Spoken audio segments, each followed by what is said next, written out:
Muy buenos días, hermanos y hermanas. Bienvenidos nuevamente a este canal, su canal Adventista Historicista.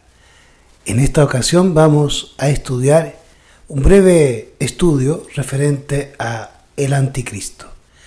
En esta ocasión vamos a revisar versículos bíblicos, pero también vamos a comprender a través de la historia y a través de algunos reformadores el por qué creemos que el papado es el Anticristo. Los evangélicos, los cristianos en general, han sido engañados profundamente en esta cuestión y ellos tienen distintas teorías referente a quién es el Anticristo. Así también la sociedad y Hollywood han sumado a este engaño social en relación a cómo se interpreta esta profecía. Pero hoy quiero compartir con vosotros textos bíblicos del Espíritu Profecía y también algunas citas sacadas de textos referentes a Martín Lutero y a otros reformadores. Así que bienvenidos nuevamente a este canal Adventista Historicista. Comencemos entonces con este estudio sobre el Anticristo y por qué nosotros los adventistas creemos que es el papado. En primer lugar, Ellen G. White declara lo siguiente: debe entenderse el significado del Anticristo. Los que se confunden en su comprensión de la palabra, que no logran ver el significado del Anticristo, con seguridad se pondrán del lado del Anticristo. No hay tiempo ahora para que nos asemejemos al mundo. Daniel está en su heredad y en su lugar.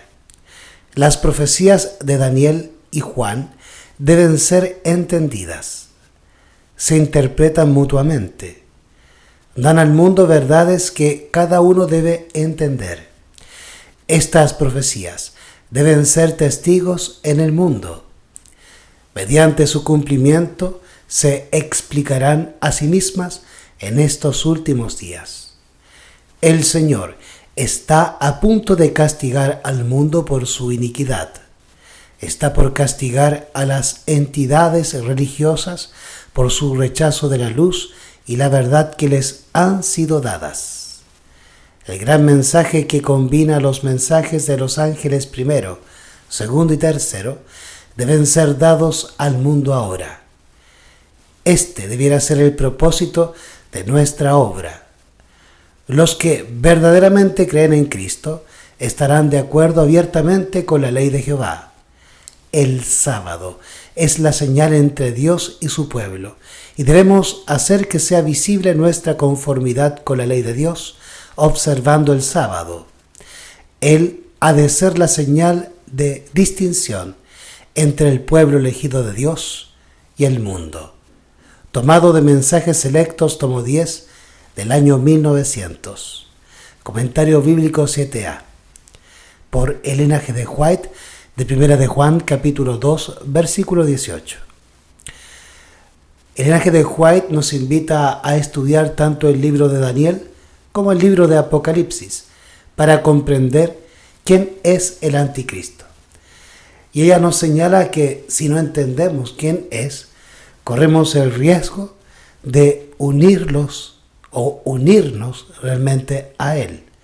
Por lo tanto, es imperante y muy importante comprender quién es el Anticristo.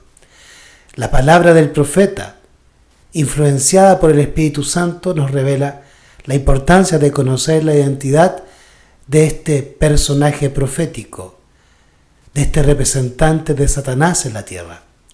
Pero lamentablemente en nuestras iglesias nos han enseñado de que no es importante saber la identidad de este personaje satánico. Pero vemos que a través de la pluma inspirada, Dios nos revela por su Espíritu que es de suma importancia comprender quién es el Anticristo. Sabemos que el Anticristo es el papado. Eso lo sabemos como adventistas del séptimo día y no queremos cambiar dicha opinión y creencia.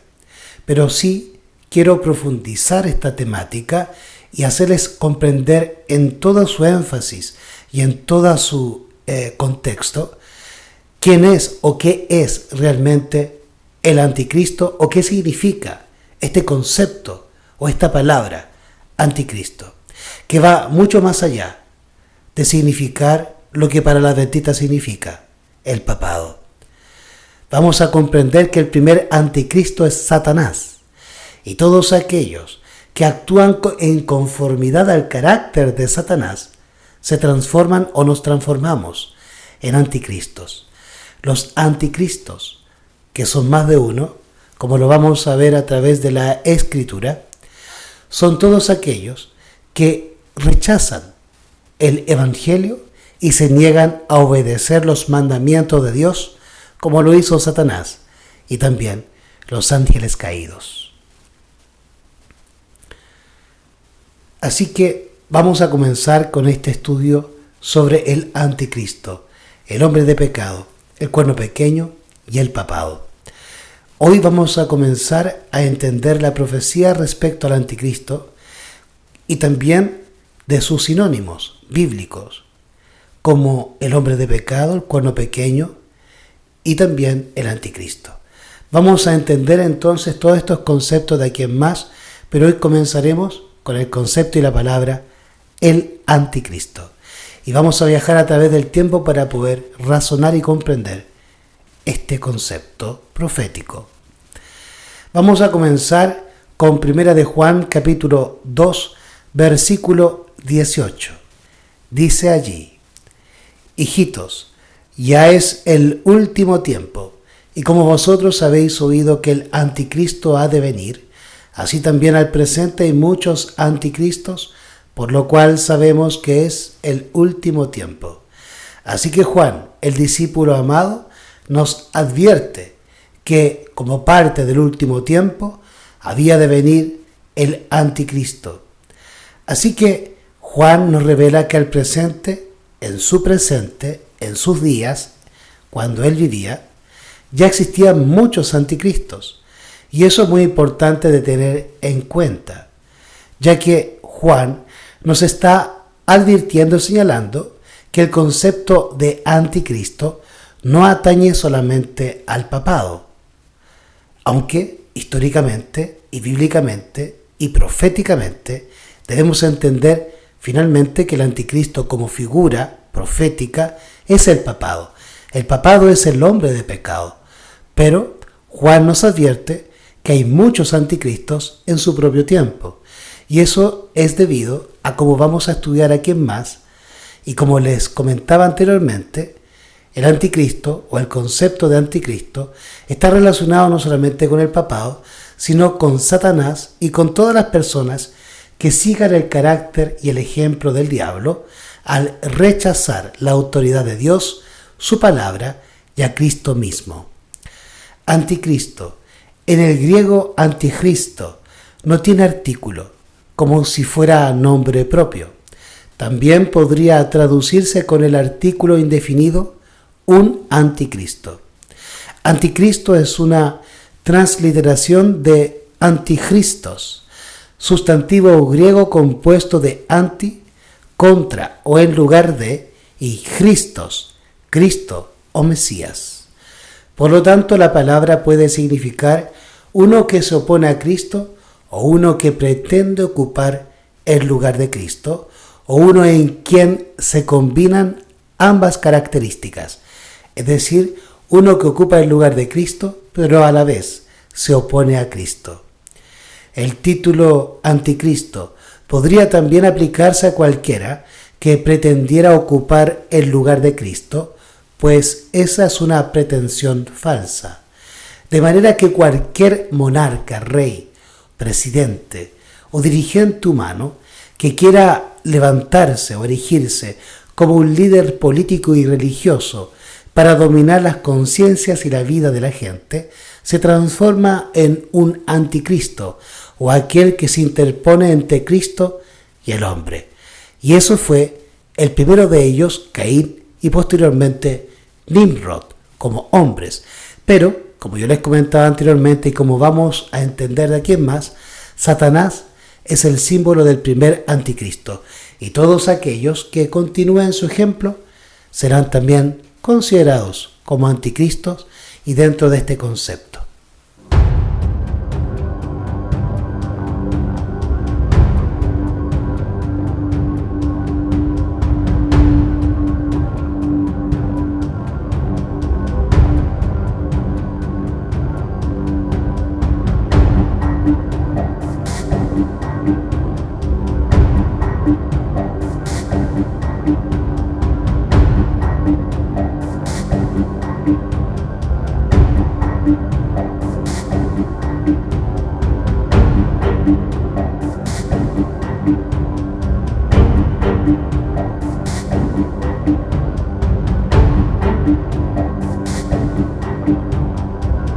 El apóstol Juan es el único que usa el vocablo anticristo en el Nuevo Testamento. Lo encontramos en los versículos 18 y 22 de 1 de Juan 2, y en 1 de Juan capítulo 4 versículo 3, y en 2 de Juan versículo 7, pero no da ninguna indicación precisa para identificar específicamente a ninguna persona, personas u organización. Da como hecho que sus lectores conocían el tema y que esperaban la venida del anticristo, y que creían que su presencia indicaba la proximidad de los últimos días. Sin duda, Juan pensaba en herejías de su época, como el docetismo y la herejía de Cherinto, ramificaciones del gnosticismo de entonces. Corroborar viendo 1 de Juan capítulo 2 versículo 22 y 2 de Juan verso 7. Es decir, que para Juan el concepto de anticristo o los anticristos estaba relacionado con aquellos que abandonaron la doctrina original o la doctrina sana y se entregaron a herejías y a doctrinas de demonios, cometiendo apostasía y abandonando la verdad del Evangelio. Satanás, el gran anticristo.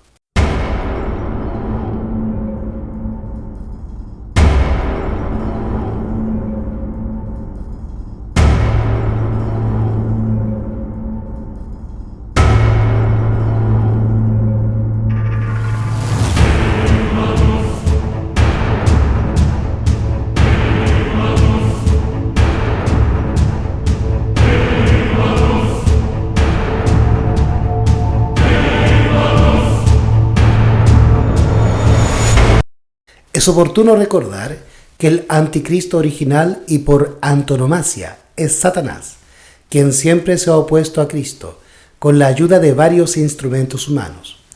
Muchos siglos antes de que el hombre fuera creado, Satanás intentó desplazar a Cristo y, desde entonces, ha inspirado sin cesar toda oposición contra Dios y su Hijo Jesucristo. Esta aseveración, el Ellen G. White lo corrobora en el comentario bíblico adventista tomo 7a de los pasajes bíblicos de Isaías, capítulo 14, versículos 12 al 14 y Ezequiel, capítulo 28, versículos 12 al 13, que pasamos ahora a revisar. La rebelión de Satanás es muy antigua.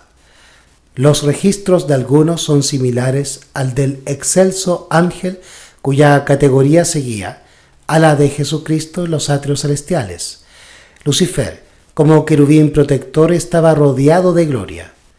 Sin embargo, este ángel a quien Dios había creado dotado de poder, llegó a sentir deseos de ser como Dios. Lucifer ganó la simpatía de algunos de sus compañeros, sugiriéndoles pensamientos de crítica hacia el gobierno de Dios. Esa mala semilla fue esparcida de una manera sumamente seductora, y después de que brotó y se arraigó en la mente de muchos, recogió las ideas que él mismo había sembrado primero en la mente de otros, y las presentó ante las cortes más excelsas de ángeles, como los pensamientos de otras mentes contra el gobierno de Dios. Así introdujo Lucifer la rebelión en el cielo mediante hábiles métodos diseñados por él mismo. Dios deseaba que hubiera un cambio y que la obra de Satanás se manifestara tal como era, pero el excelso ángel que seguía a Cristo en jerarquía se oponía al Hijo de Dios. La acción subversiva era tan sutil que no podía hacérsela aparecer delante de la hueste celestial como lo que era en realidad. Y por eso hubo guerra en el cielo y Satanás fue expulsado con todos los que no quisieron ser leales al gobierno de Dios. El Señor Dios se presentó como soberano supremo. Este estado de cosas existió por largo tiempo antes de que Satanás fuera desenmascarado y se expulsara a los rebeldes. tomado de Carta 162 de 1906. Hay una gran rebelión en el universo terrenal. ¿No hay un gran caudillo de esa rebelión? ¿No es acaso Satanás, la vida y el alma de todas las variedades de rebelión que él mismo ha instigado? ¿No es él el primer gran apóstata que se apartó de Dios? Existe una rebelión. Lucifer renunció a su lealtad y está en guerra contra el gobierno divino.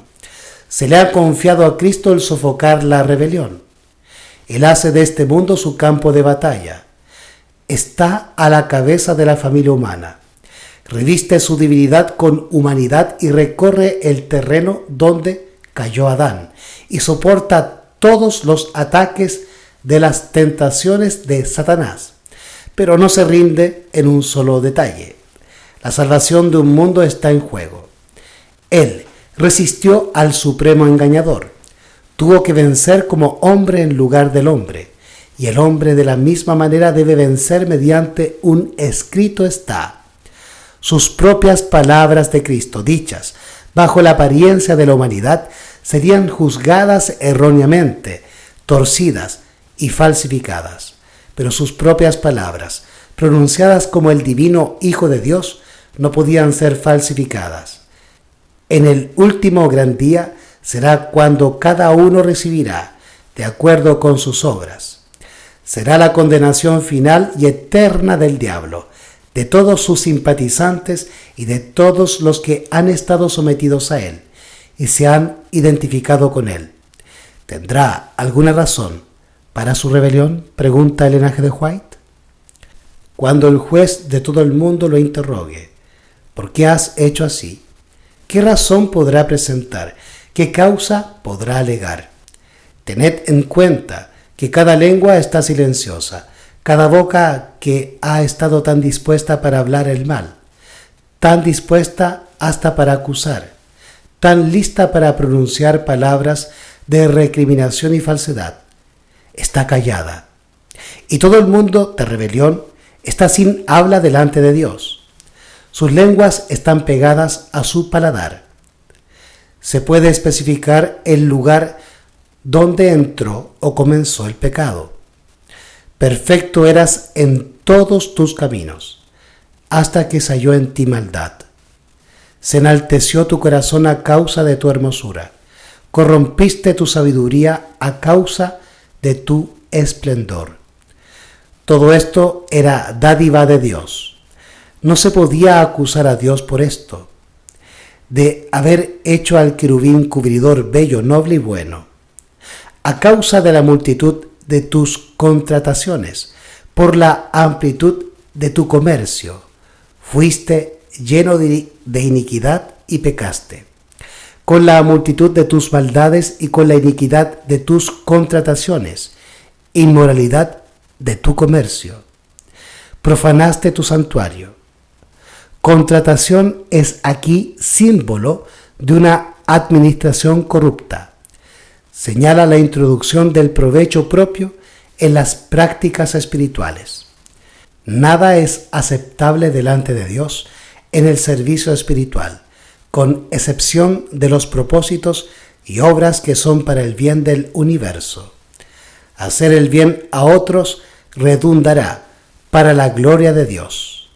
Los principios que Satanás puso en práctica en el cielo son los mismos principios con los cuales actúa mediante agentes humanos en este mundo. Cada imperio terrenal y las iglesias se han corrompido progresivamente por medio de esos principios de corrupción.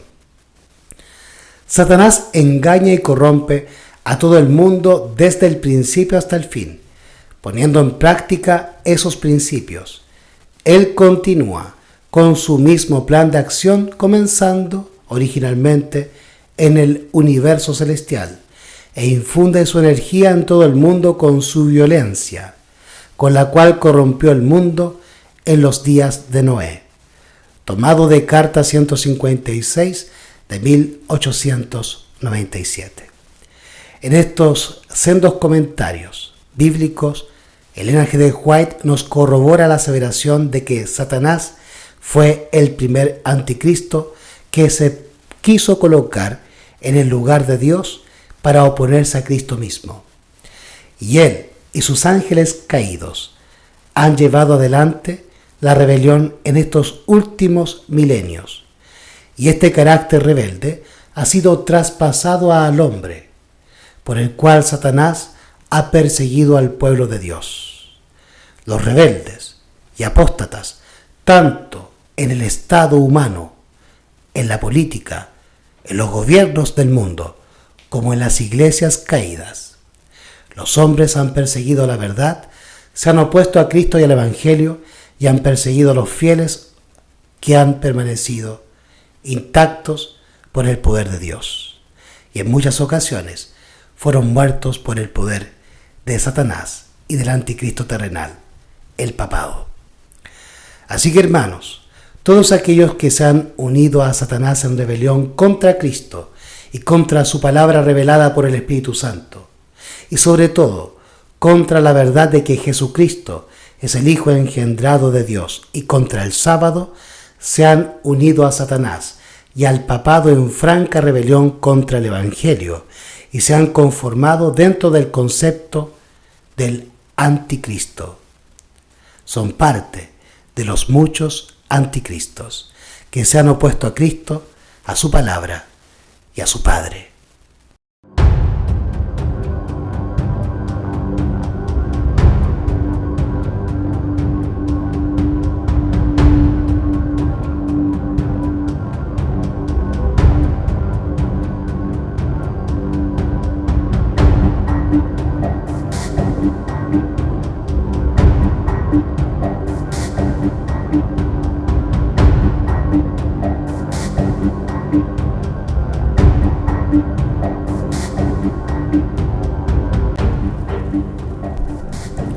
Ahora revisaremos el concepto bíblico de muchos anticristos.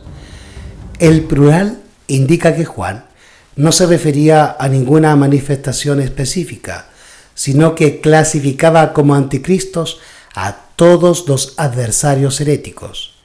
El cristianismo todavía estaba en su infancia, sin embargo, ya habían prosperado varias falsas enseñanzas y estaban atacando a la joven iglesia. En 1 de Juan capítulo 2 versículos 18 y 22 leemos lo siguiente: Hijitos, ya es el último tiempo, y como vosotros habéis oído que el anticristo ha de venir, así también al presente hay muchos anticristos, por lo cual sabemos que es el último tiempo. Versículo 22. Pregunta Juan: ¿quién es mentiroso, sino el que niega que Jesús es el Cristo? Este es anticristo, que niega al Padre y al Hijo. Así que Juan nos menciona que hay muchos anticristos, y había muchos anticristos en tiempos de Juan, en los días en que él vivía. Y nos dice una característica de anticristo, que es aquel que niega que Jesús es el Cristo, y el anticristo niega al Padre y al Hijo. La negación del Padre y al Hijo y su significado lo encontramos en el libro de Judas, versículos 3 al 4, y en 1 de Juan 2:23, que vamos ahora a proceder a leer. Todo aquel que niega al Hijo tampoco tiene al Padre. El que confiesa al Hijo tiene también al Padre. Eso lo leímos de 1 de Juan capítulo 2, versículo 23. Pero en Judas, versículos 3 y 4, encontramos lo siguiente: Amados, por la gran solicitud que tenía de escribiros tocante a la común salvación, me ha sido necesario escribiros exhortándoos a que contendáis ardientemente por la fe que ha sido una vez dada a los santos, porque ciertos hombres han entrado encubiertamente, los cuales desde antes fueron ordenados para esta condenación, hombres impíos, que cambian la gracia de nuestro Dios en libertinaje, negando al único Señor Dios y a nuestro Señor Jesucristo. De manera que el significado del concepto negar a Dios el Padre, y negar a Jesucristo, está relacionado con cambiar la gracia en libertinaje, que según Ellen G. White es la doctrina de los nicolaitas que enseñan salvación en el pecado o a violar la ley. De manera que esta falsa doctrina que ataca la ley de Dios y que enseña a que el cristiano puede ser salvo en el pecado es el principio que da origen a la negación del Padre y del Hijo. Pero en el versículo 23 de 1 de Juan 2, que revisamos anteriormente, nos dice que negar a Cristo es no tener al Padre ni al Hijo. Reiteramos ese versículo. Todo aquel que niega al Hijo tampoco tiene al Padre. El que confiesa al Hijo tiene también al Padre. Por lo tanto, aquel que confiesa a Cristo como el Hijo de Dios tiene al Padre morando en él. Es por eso que esto está relacionado con la doctrina de la Trinidad, que niega a Cristo como Hijo del Padre. Y esta doctrina es anticristiana por antonomasia. Entonces, esta doctrina trinitaria ataca el hecho de que Jesucristo fue engendrado en los días de la eternidad, debido a que la doctrina trinitaria profesa que Jesucristo es coeterno con el Padre, de manera que no hay Padre ni Hijo, sino que se enseña que el Hijo realmente no es Hijo, sino que está cumpliendo una función de Hijo. Así que aquel que niega que Jesucristo es el Hijo de Dios, está negando al Padre, y no tiene ni al Hijo ni al Padre morando en él. ¿Cómo podemos tener al Padre y al Hijo en nosotros? A través del Santo Espíritu, que los trinitarios creen que es un tercer Dios. Por lo tanto, tampoco tienen el Espíritu Santo, pues no lo piden. Dice 1 Juan 2:23, todo aquel que niega al Hijo tampoco tiene al Padre. El que confiesa al Hijo tiene también al Padre. Tenemos al Padre a través del Espíritu Santo. Tenemos al Hijo a través del Espíritu Santo. Sí, confesamos al Hijo y confesamos al Padre. Pero negar al Padre y al Hijo significa, en la teoría y en la doctrina, negar que Jesucristo es el Hijo de Dios. Pero en la práctica es negarlo a través de nuestras obras, no obedeciendo sus mandamientos ni su palabra, cambiando la gracia en libertinaje. En Mateo capítulo 16, versículos 3 al 18, Pedro da una respuesta afirmativa a Cristo en relación a que Jesús es el Hijo engendrado de Dios. Y Jesucristo le respondió a dicha afirmación que Pedro confesó dicha verdad porque Dios el Padre se lo había revelado.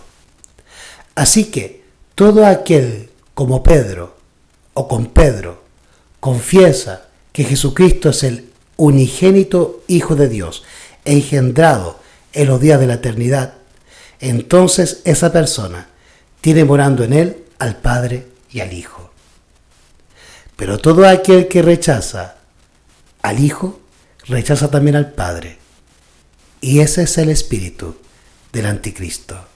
Aquel que rechaza que Jesucristo es el Hijo engendrado de Dios. Así también el Ellen G. White lo señala en la matutina Cada Día con Dios del 29 de abril, donde nos indica que los ángeles caídos querían ocultar la verdad de que Jesucristo era y es y será siempre el unigénito Hijo de Dios. De manera que el comienzo y el origen de las doctrinas de demonios se encuentra en el hecho de que los ángeles caídos, o sea, los demonios, querían ocultar la verdad bíblica y evangélica de que Jesucristo es el unigénito Hijo de Dios. Porque de tal manera amó Dios al mundo, que ha dado su Hijo unigénito para que todo aquel que en él cree no se pierda, mas tenga vida eterna. El que cree en él no es condenado, pero el que no cree ya es condenado, porque no ha creído en el nombre del unigénito Hijo de Dios. Juan capítulo 3 versículos 16 y 18. Ahora pasaremos a leer los textos bíblicos de Mateo capítulo 13, versículo 24 al 26, y segunda de Pedro capítulo 2, versículos 1 al 3, donde se nos explica la infiltración de los anticristos o de los nicolaitas en la iglesia primitiva cristiana, en los días de los apóstoles. Es por eso que Juan y Pablo denunciaban que ya en aquel tiempo estaba en operación el espíritu del anticristo. Y como decía Juan, así como lo acabamos de leer, en sus tiempos ya había muchos anticristos. Vamos entonces a leer cómo se introdujeron estos anticristos, la cizaña o los nicolaitas en la iglesia primitiva cristiana. Mateo capítulo 13, versículos 24 al 26. Les relató otra parábola diciendo: el reino de los cielos es semejante al hombre que sembró buena semilla en su campo. Pero mientras dormían los hombres, vino su enemigo y sembró cizaña entre el trigo y se fue. Cuando la hierba salió y dio fruto, entonces apareció también la cizaña.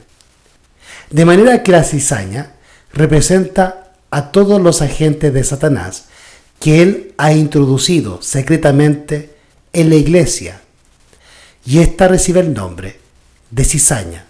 Todos aquellos que no están convertidos al evangelio, pero que ocupan puestos y lugar en las distintas iglesias y templos de la cristiandad.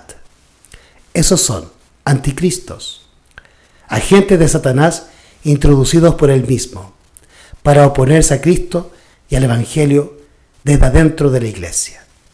En segunda de Pedro profundizamos esta aseveración que les hago.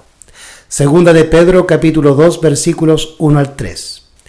Pero hubo también falsos profetas entre el pueblo, como habrá entre vosotros falsos maestros, que introducirán encubiertamente herejías destructoras, y aún negarán al Señor que los rescató, atrayendo sobre sí mismos destrucción repentina.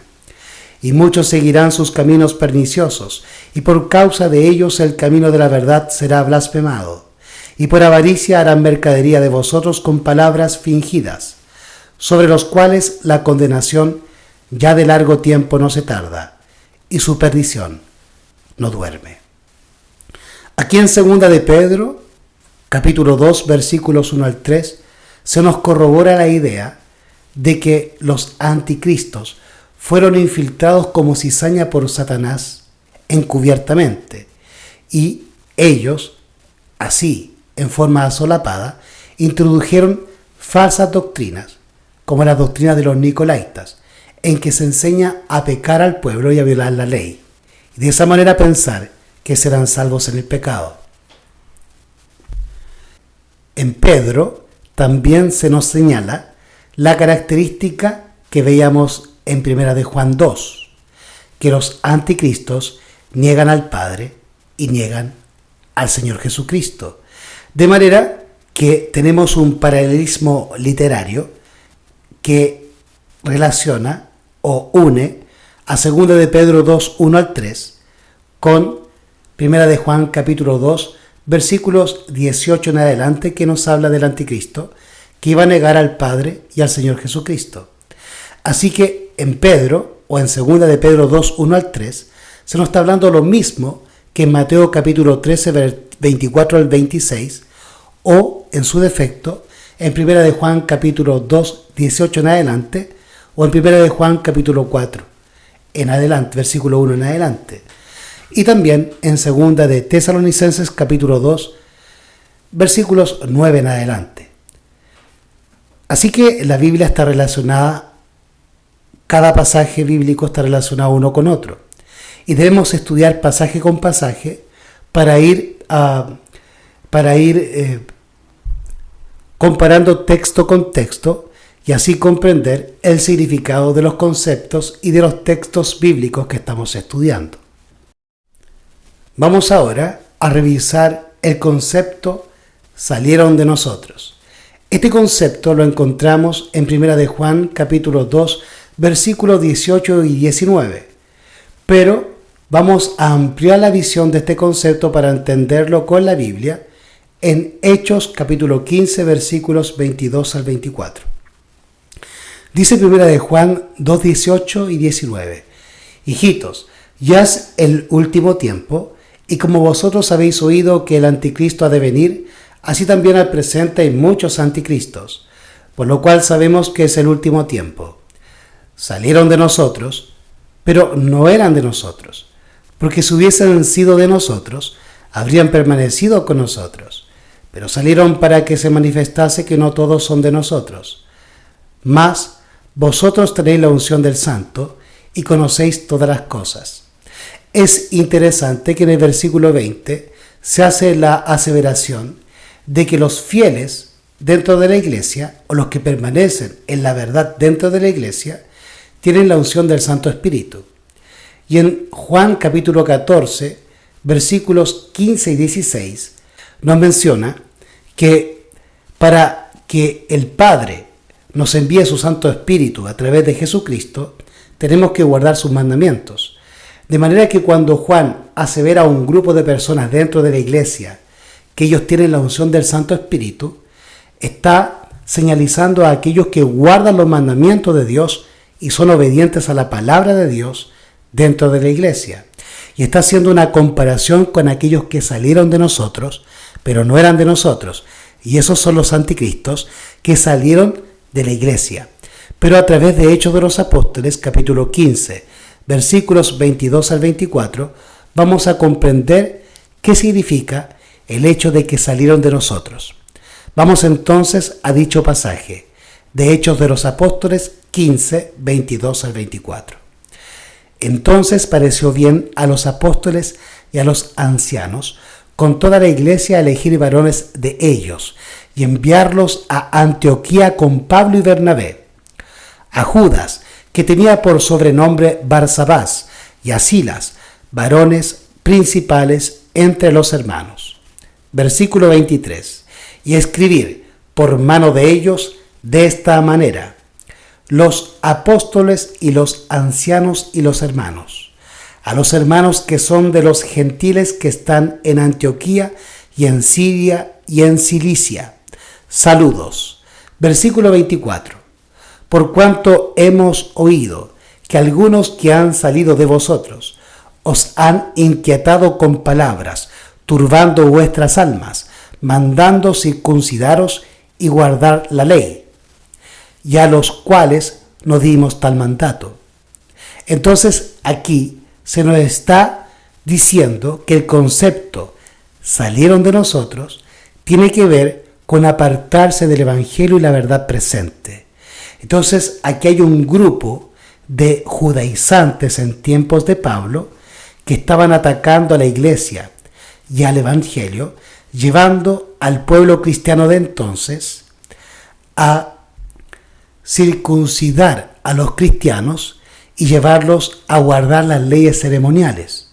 De manera que todos aquellos que hoy en día están haciendo lo mismo, todos estos pastores y maestros y predicadores que están llevando al pueblo adventista y al pueblo cristiano a guardar nuevamente la ley ceremonial como lo hacían los hebreos, o a circuncidarse, o a guardar los ritos judaicos, son anticristos y han salido de nosotros, han abandonado el Evangelio y la verdad presente.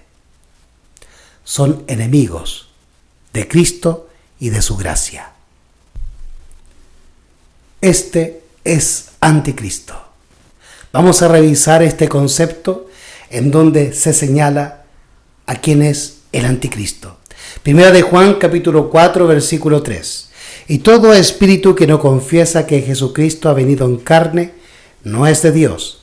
Y este es el espíritu del anticristo, el cual vosotros habéis oído que viene y que ahora ya está en el mundo. Por lo tanto, el anticristo tiene que negar a Jesucristo venido en carne. ¿En qué carne? Romanos 8:3 nos indica que Cristo vino en carne de pecado.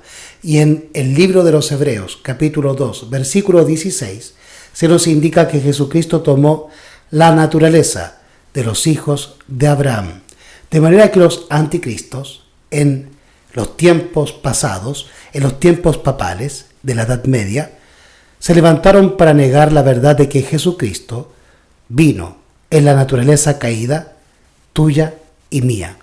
Y así enseñan la Inmaculada Concepción de María, ya que María no pudo haberle transmitido, a causa de la creencia del pecado original, a Cristo el pecado, ya que si María hubiese nacido con una naturaleza caída, según la idea católica, le hubiese transmitido el pecado a su Hijo Jesús. Es por ello que se inventa la doctrina falsa de la Inmaculada Concepción de María, para negar la verdad bíblica de que Jesucristo tomó sobre sí la naturaleza caída de los hijos de Abraham, según lo muestra Hebreos capítulo 2, versículo 16.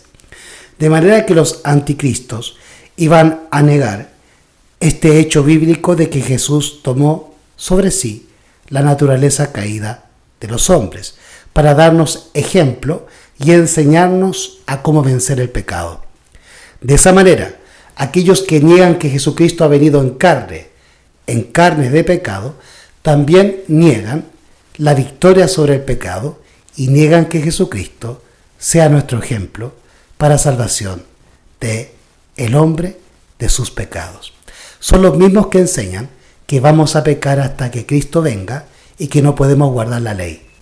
Por lo tanto, se han unido con Satanás en su rebelión. Son anticristos y tienen, por lo demás, el espíritu del anticristo. Este espíritu está profetizado que sería enviado por el Padre a aquellos que rechazan la verdad. Y en la Biblia, en Juan 17:17 nos dice que la verdad es la palabra de Dios. Santifícalos en tu verdad, tu palabra es verdad. Y en Salmos capítulo 119, versículos 142 y 151, si mal no recuerdo, nos dice que los mandamientos y la ley de Dios son la verdad. De manera que en segunda de Tesalonicenses capítulo 2, Pablo nos profetiza que aquellos que rechazan la verdad a través de la palabra y de la ley de Dios y de sus mandamientos, recibirán el poder del anticristo, de Satanás, que es el espíritu del anticristo, que morará en sus mentes y desarrollará el carácter de Satanás en ellos, para finalmente recibir la marca de la bestia y ser finalmente destruidos por la gloria de Cristo en su segunda venida. Porque se han opuesto a Cristo y a su palabra siendo desobedientes. Es por eso que la roca los desmenuzará. Así lo indica Pedro en el libro de Primera de Pedro, capítulo 2, versículos 6 al 8. Leamos ahora segunda de Juan, versículo 7, que dice: porque muchos engañadores han salido por el mundo que no confiesan que Jesucristo ha venido en carne. Quien esto hace es el engañador y el anticristo. Esta idea se llamaba docetismo y luego se transformó en monosofismo a través del tiempo y a través de la filosofía y la teología católica y cristiana protestante.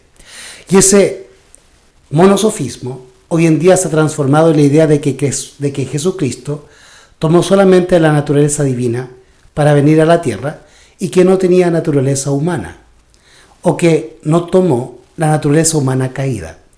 Todas estas ideas provienen del docetismo y del monosofismo, que comenzaron en la mente del papado, por allá por el año 538, con el Papa Vigilio. Así que todos aquellos que niegan al Padre y al Hijo, que niegan el hecho de que Jesucristo es el Hijo engendrado de Dios, que niegan la victoria sobre el pecado, que niegan la obediencia a los mandamientos de Dios y a la palabra de Dios, y que niegan el hecho de que Jesucristo ha venido en carne de pecado o en la naturaleza de los hijos de Abraham, entonces ese se ha conformado en un anticristo. Este es anticristo. Vamos a leer ahora Primera de Juan capítulo 2 versículos 22 al 23. ¿Quién es mentiroso sino el que niega que Jesús es el Cristo? Este es anticristo, que niega al Padre y al Hijo. Todo aquel que niega al Hijo tampoco tiene al Padre. El que confiesa al Hijo tiene también al Padre. Juan identifica aquí a todos los engañadores como una representación final del gran engañador y anticristo Satanás. Toda obra de engaño se origina en el diablo, no importa qué forma particular pueda asumir sus seguidores. Todos estos atacan la Biblia, atacan el Evangelio y atacan a Cristo, como el Hijo unigénito de Dios y Cristo engendrado por María en naturaleza caída o en la naturaleza de los hijos de Abraham. Así que, literalmente, este es el anticristo. Juan claramente identifica al anticristo, del cual escribe como a cualquier falso maestro cristiano que niega al Padre y al Hijo y niega el Evangelio y la obediencia a la palabra y a los mandamientos de Dios. Leamos entonces el comentario bíblico adventista tomo 7a por Elena G. de White de 1 de Juan capítulo 2 versículo 18. La sociedad, clasificada en dos clases. Toda la sociedad está clasificada en dos grandes clases, los obedientes y los desobedientes. ¿En cuál de esas clases seremos hallados? Los que guardan los mandamientos de Dios, los que viven no solo de pan, sino de toda palabra que sale de la boca de Dios, componen la iglesia del Dios viviente. Los que prefieren seguir al anticristo son súbditos del gran apóstata, alineados bajo la bandera de Satanás, quebrantan la ley de Dios e inducen a otros a quebrantarla. Se esfuerzan para redactar las leyes de las naciones para que los hombres demuestren su lealtad a los gobernantes terrenales hollando las leyes del reino de Dios. Satanás distrae las mentes con cuestiones baladíes, de modo que no tengan una visión clara y distinta de los asuntos de gran importancia. El enemigo hace planes para entrampar al mundo. El mundo, que pretende ser cristiano, será el teatro de acciones grandes y decisivas. Los que tienen autoridad promulgarán leyes para regir la conciencia siguiendo el ejemplo del papado. Babilonia hará que todas las naciones beban el vino del furor de su fornicación. Cada nación quedará implicada. Se cita Apocalipsis capítulo 18 versículos 3 al 7. Mensajes Selectos 24 de 1891. Elena G. de White aquí nos corrobora que tanto el papado como todos los cristianos que se unan con el mundo para pisotear la ley de Dios y para levantar las leyes humanas, se unen al gran apóstata, al primer anticristo, a Satanás, que se levantó contra la ley de Dios y contra su gobierno y contra el Hijo de Dios, el unigénito, nuestro Señor Jesucristo. Veamos ahora y leamos lo que nos dice Martín Lutero, referente al anticristo. Cuando tuvo conocimiento de la bula papal, dijo Martín Lutero: la desprecio y la ataco como impía y mentirosa. El mismo Cristo es quien está condenado en ella. Me regocijo de tener que sobrellevar algunos males por la más justa de las causas. Me siento ya más libre en mi corazón, pues sé finalmente que el Papa es el anticristo y que su silla es la de Satanás. CS capítulo 7.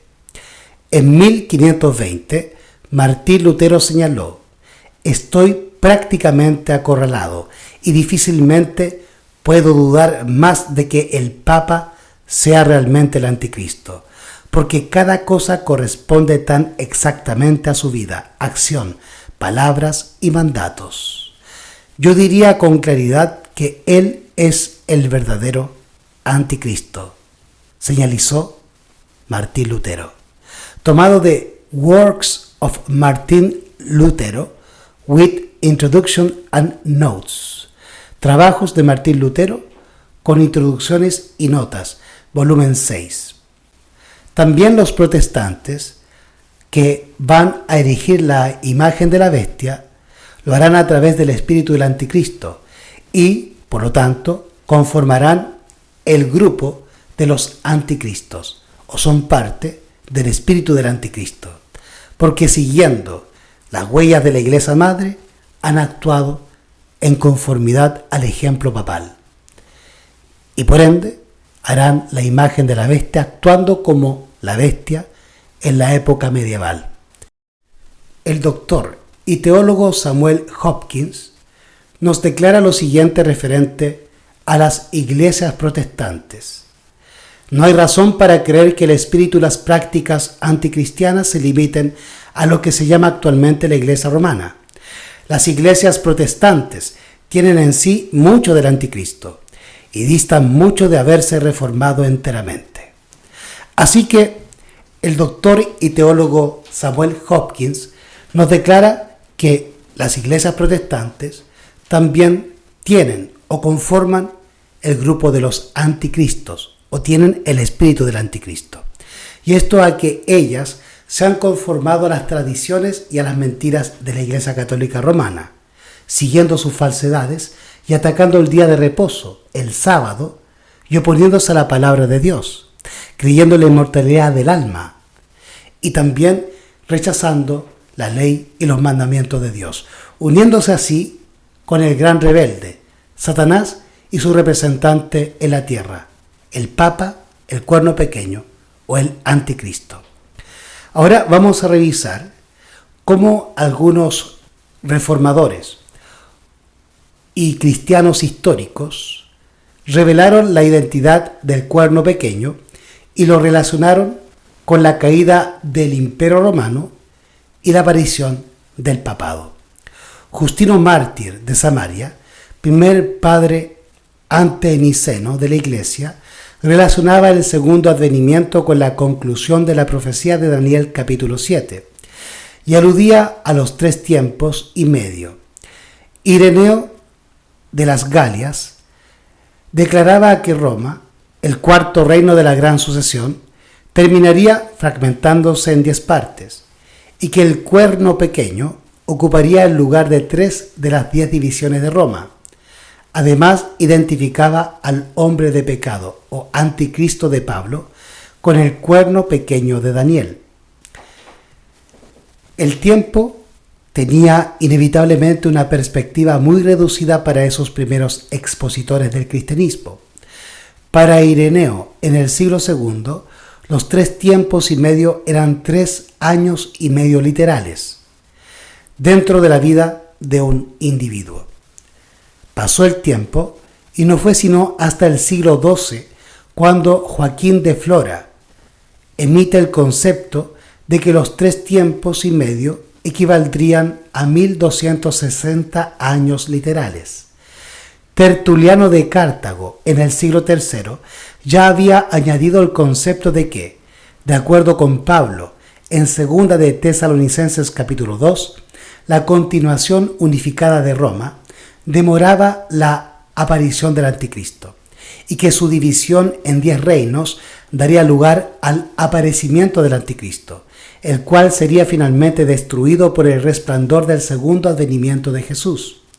Entonces Pablo, en 2 de Tesalonicenses 2, nos advierte que para que apareciera el hombre de pecado, es decir, el Cuerno Pequeño, el papado o anticristo, debía desaparecer aquel que lo detenía, es decir, el emperador de Roma. Y esto ya lo entendía Tertuliano de Cartago en el siglo III de nuestra era. El paralelismo de los elementos proféticos de Daniel capítulo 2 y 7 fue reconocido por lo menos ya en los días de Hipólito, en el año 200 después de Cristo. Afirmaba que el alcance de ambos capítulos es idéntico, con la sola diferencia de que en Daniel capítulo 7 es más amplio. Estas son sus notables palabras. La cabeza de oro de la imagen es idéntica con la leona con la cual fueron representados los babilonios. el pecho y los brazos de plata son lo mismo que el oso, que simboliza a los persas y a los medos. Su vientre y sus muslos de bronce son el leopardo, que representa a los griegos que gobernaron desde Alejandro Magno en adelante. Las piernas de hierro son la bestia espantosa y terrible, que simboliza a los romanos, que ahora gobiernan. Los dedos de los pies de barro y hierro son los 10 cuernos futuros, conformados por una sociedad cristiana. El otro cuerno pequeño que salía entre ellos es el anticristo. La piedra que hiera la imagen y la desmenuza y que llena toda la tierra es Cristo, que viene del cielo y trae juicio para el mundo. Tomado de fragmentos de comentarios acerca de Daniel, fragmento 2, capítulo 3, su tratado acerca de Cristo y el anticristo. Revisemos otro texto. Hipólito vivió en el tiempo de la dominación de Roma y afirmó que los 10 reinos todavía habían de levantarse. Un siglo más tarde, poco antes del concilio de Nicea, Eusebio de Cesarea reiteró en esencia la misma interpretación que establece un paralelismo entre Daniel 2 y 7, estimando que el reino de Dios sería establecido mediante la intervención divina en su segundo advenimiento. Cirilo de Jerusalén concordó con esta interpretación. Las 4 bestias de Daniel son los imperios de Babilonia, Persia, Macedonia y Roma. El anticristo aparecerá después de la división de Roma y de la humillación de 3 de los cuernos de las divisiones siguientes. Crisóstomo de Constantinopla estuvo de acuerdo con este esquema cuando escribió a fines del siglo IV. Porfirio, entre los años 232 y 304, filósofo neoplatónico, para tratar de desacreditar la profecía, introdujo la idea de que el cuerno pequeño de Daniel 7 era Antíoco Epífanes, del siglo II a.C. Jerónimo, traductor de la Vulgata y el último que expuso con amplitud las profecías de Daniel antes de la oscuridad espiritual de la Edad Media, escribió en el siglo V para refutar los argumentos de Porfirio. Identificó a las bestias de Daniel 7 con los metales de Daniel 2. También mencionó por nombre a varias de las divisiones de Roma: los vándalos, los sajones, los burgundios, los alemanes y otras. Declaró que el cuerno pequeño no era Antíoco, sino el anticristo venidero. El juicio y el advenimiento seguirían al reinado del cuerno pequeño, que, según él creía, solo duraría 3 años y medio literales. Teodoreto de Ciro, teólogo de la Iglesia de Oriente, entre los años 393 al 457 de nuestra era, añadía que el cuerno pequeño, la 4ª bestia de Daniel, la bestia romana, es el mismo hijo de perdición mencionado por Pablo en 2 de Tesalonicenses capítulo 2. Comentario Bíblico Adventista, tomo 4, Historia de la interpretación de Daniel. Así hemos llegado a la finalización de este estudio, en que hemos podido comprender el origen del concepto del anticristo y cómo se aplicaba en los días de Juan y de los primeros cristianos. Hemos comprendido el origen de los conceptos relacionados al anticristo, al cuerno pequeño y al hombre de pecado, que se hallan en el Nuevo Testamento y también en el Antiguo Testamento, comprendiendo los libros de Daniel, Apocalipsis, Juan y también 2 de Tesalonicenses, Judas y Pedro. Espero que este estudio le haya sido de bendición y santificación. Recuerde siempre, Maranata, Cristo ya viene.